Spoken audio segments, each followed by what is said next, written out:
According to the World Health Organization, last year approximately 20,000 Pakistanis died by suicide, with over 120,000 people attempting it.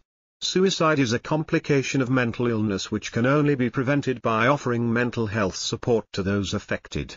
In October of this year, the National Assembly of Pakistan, through MNA Qadir Khan Mando Khail, passed a bill repealing Section 325 of the Pakistan Penal Code, which focused on punishing survivors of suicide attempts with legal action, preventing them from accessing the appropriate mental health support.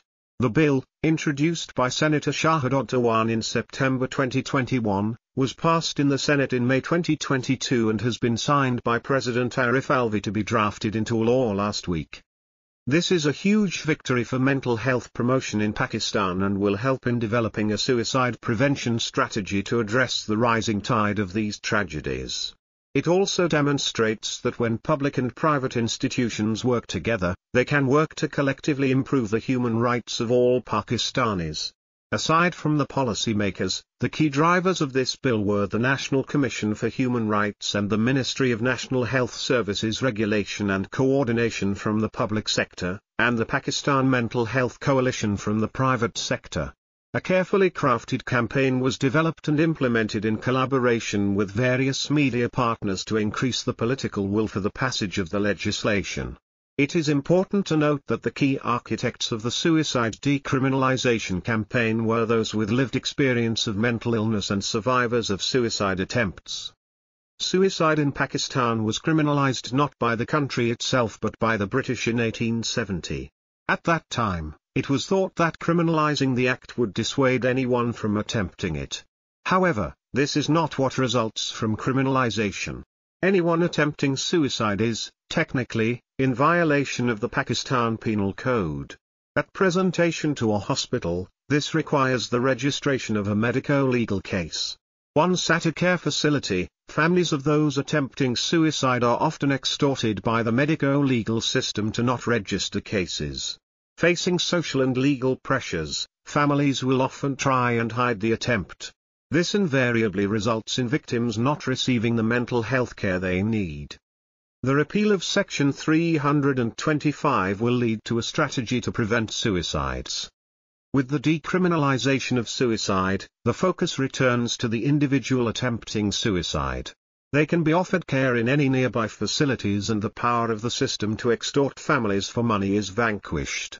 Victims will be able to receive the care that they need, and the medico-legal stigmatization can also be mitigated. In addition to this, we will begin to have correct and factual reporting of suicide cases in Pakistan.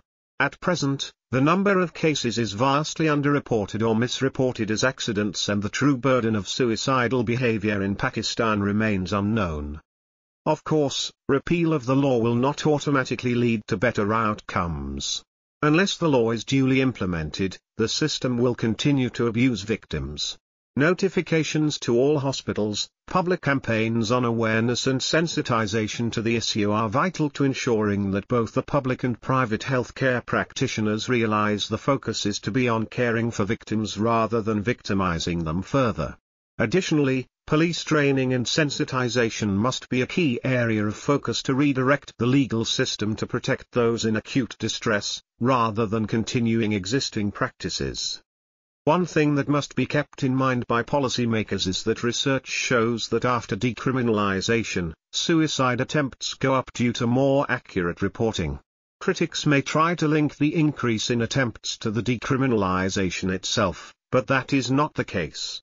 In fact, research shows that while decriminalization increases reporting of suicide attempts, it decreases the number of people dying by suicide since they can now receive the appropriate mental health services.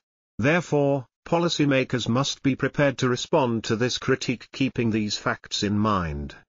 The repeal of this draconian law is a momentous victory for the human rights of patients affected by mental illness and their families.